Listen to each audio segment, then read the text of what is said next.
নতুন নতুন শিক্ষা কারিকুলামে যে চিত্রাঙ্কন সাবজেক্টটি ছিল, সেই সাবজেক্টটির প্রতিফলন আজকে ঢাকা সহ প্রতিটা জেলাতে, প্রতিটা থানাতে, গ্রামে লক্ষ্য করা যাচ্ছে। কেননা ছাত্রছাত্রীরা চিত্রাঙ্কনের মাধ্যমে দেওয়াল লিখন এবং দেওয়াল চিত্রাঙ্কন দুটি করে যাচ্ছে।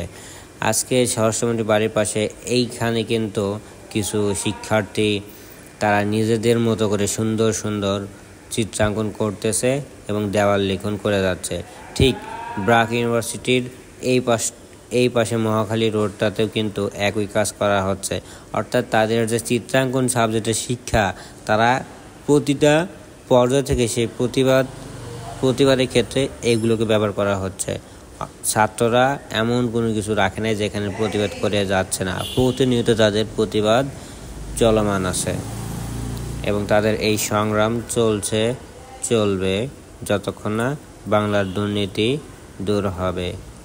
সাধুবাদ জানাই তাদের বৈষম্য বিরোধী আন্দোলনকে।